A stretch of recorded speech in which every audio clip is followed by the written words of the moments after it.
everyone, it's Robin, Artist Island Crafts, and welcome to my studio. This afternoon at 3 p.m. Eastern, I'm going to be going live, and I'm going to be working on this project. I have a charm pack of 42 5x5 squares of Moose Lake from Benartex. Here are the different fabrics.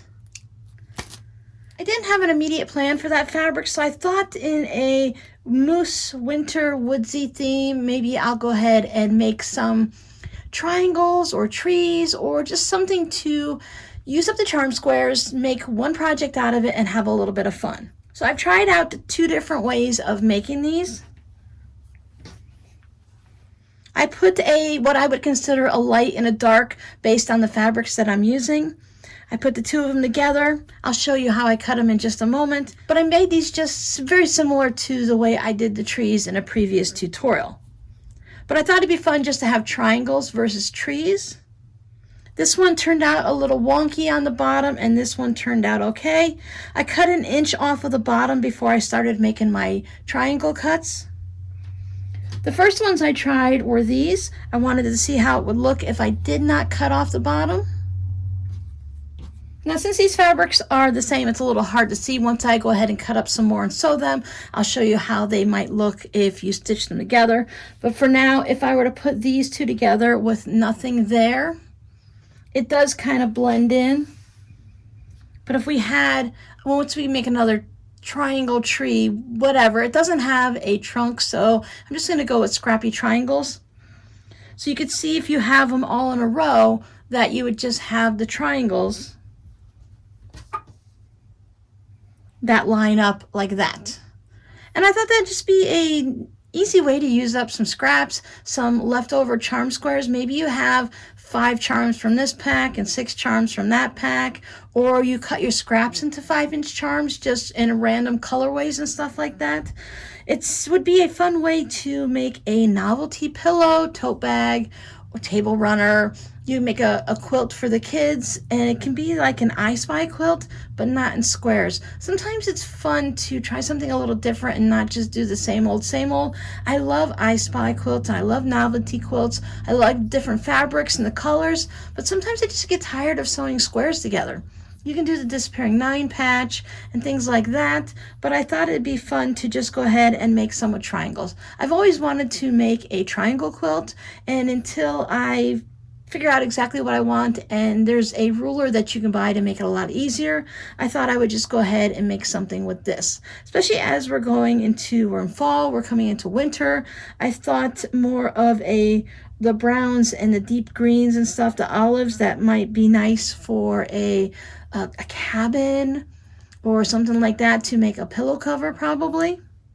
Or you know me, I love to make my tote bags. So let me show you how I cut these, and we'll talk through a couple things, and that way you'll be all set and ready this afternoon if you want to sew along. Or as usual, you guys can work on any project you want and come in and join and chit chat with us, or just listen to me rambling as I work through my project. So for these, I cut 1 inch right off of the bottom. I have 2 squares here. When I set these up, I put them in groups of 4 just to make it easier to cut, because cutting more than 4 for me kind of makes things get a little crooked. So I have a light on the bottom and a dark on the top, and I did that all the way through so that when I cut the stack, I can take the top one off and put it on the bottom, and I know that everyone's going to be light, dark, light, dark. So in the beginning, it was easy to do light, dark, light, dark. I separated all of my charms into sections. I put all of my very light ones and the mediums and the darks, and this had a bunch of blues, so I separated the blues also, just so I knew I wouldn't end up with 2 blues together. So when I cut out this first one and I move it to the back, I'll know that there'll be a dark one to go into this spot here and not another very light colored one. There are some, because your charm squares do repeat, so I will have some triangles that are the same, but that's going to be okay too, because that becomes more like a matching game. Sometimes you just have to have a little bit of fun. So after I cut 1 inch off the bottom, and I think if I were to do this version again, I might cut off more, maybe 1.5 to 2 inches off the bottom. I think a 2-inch cut is what I did when I did the trees, and I think that adds a little bit more to it. But I thought having it done this way would work out nice so that you could have actual borders around your triangle so that it sits like that, versus having this kind where you're going to be touching your fabrics all the way through. So it all depends on whether you want your triangle in the center to float or if you want it to be nice and tall. So let's go ahead and make 2 of them, show you the cutting, stitch them all up, and then we'll play with them a little bit to see how they look. So I'll make this one first. I'm just going to go ahead and make sure everybody's lined up nice and neat, and I will take 2 inches off the bottom. If you have directional fabric, you might want to keep an eye on that. I didn't see anything that was obviously directional in this package.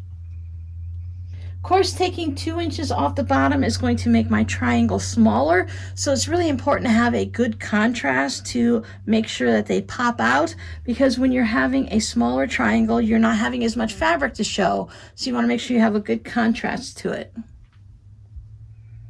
I'm going to take 2 inches off the bottom.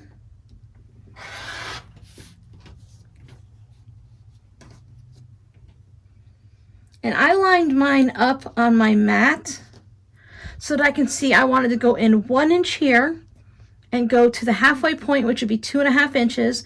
And I did the same thing on this side. So I made all of my cuts that went straight up to the top. I didn't cut this one here, so let me make my first cut. So I've lined it up at the inch and at the halfway part. If you want a larger triangle, you need to change where you put your ruler. So if you want to have more of your fabric in your triangle showing and you don't want to have as much as the background, you can make it wider by moving it this way. And I decided that I wanted all of mine to be the same, whether they all look like that or they all look like that one. So I'll line it up at the inch and the 2.5. Slide those away. And I did the same exact thing here on the inch. And then right there at the point, on the other ones when we were doing the trees, I showed you you can also come down a little bit, and that will give you more fabric up here at the top. But I want all of mine to be exactly the same, and I want to have more of a taller triangle. So if I go down this way, it's going to make it a little bit shorter. So I'm going to stick with the 1 inch and right there at the 2.5.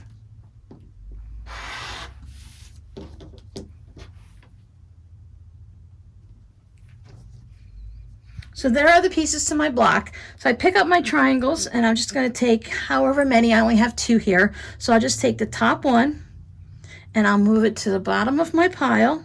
So whether you have 10 of them or if you just have 2, you can cut them in groups of 2, 4, 6, whatever makes you comfortable. And then you can stack them all up and still just flip them that way.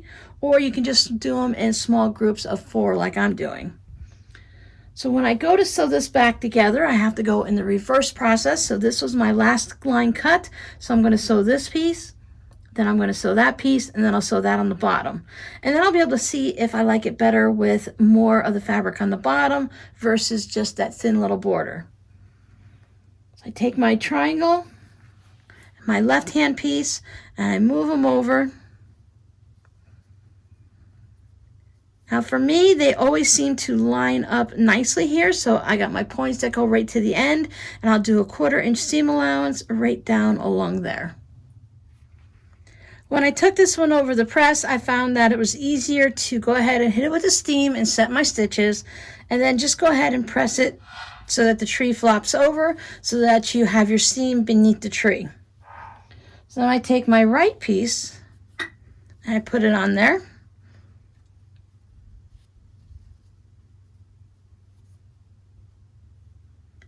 Now when I put this one on, I have a little bit extra at the tip on each side, just a very smidge. I just go ahead and split the difference.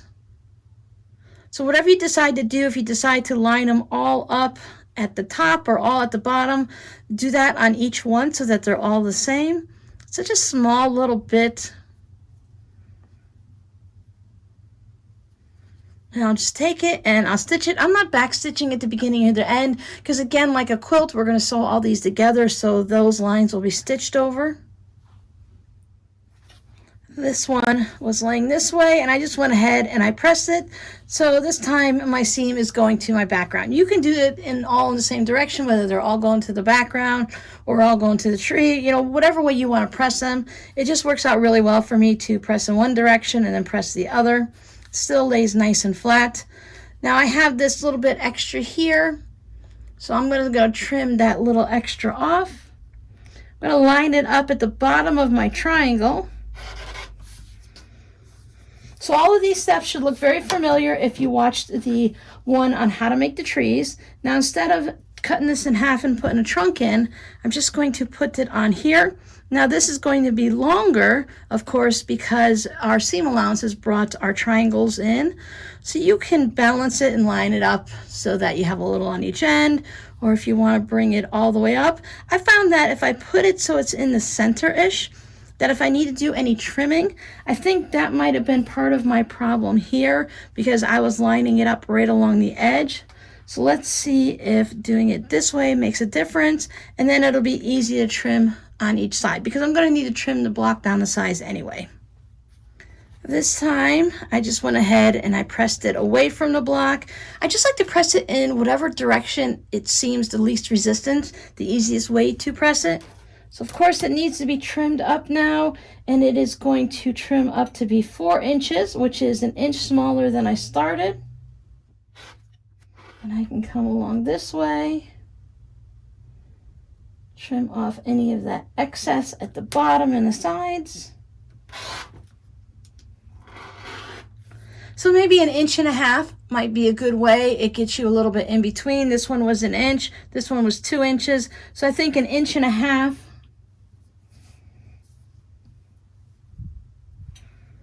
It would make my triangle look about like that. But I think what I'm going to do this afternoon is make mine all tall like this, and they're all going to really work well together. So putting them next to each other like that, and as they get lined up, the fabrics are going to be different. And I wanted that look to where, since it's all in the same fabric line, it's all going to blend together nicely, but nothing's going to really pop out and stand out too much. So I don't mind having the fabrics getting really close. I have plenty of room up top, so that gives me a 1/2 inch up top, so I'm going to be able to use my 1/4 inch seam allowance and still have a 1/4 inch above where the top of my triangle is. So I will have a little bit between. It'll cut it off a little bit, but I'll still have a little bit of space in between where my rows meet up. You could always add some sashing in between if you want to separate things more. But as I said, I like the way these colors in this fabric line, these look a little bit brighter than they really do in the fabric. And I like how they're all going to really blend together, especially since it's going to be the dark and the lights and the opposites and stuff like that. So I think this is going to turn into a fun little project. So please join me this afternoon at 3 p.m. Eastern time so you can sew whatever makes you happy, or if you want to just sit and knit and listen, or if you have other chores that you have going on, that all works out great. We do tend to ramble and chat a lot. I know I have a good time, and it seems like everyone else has a good time when they're chatting in the comments. So thanks for hanging out with me, and I'll see you in a few hours. Bye.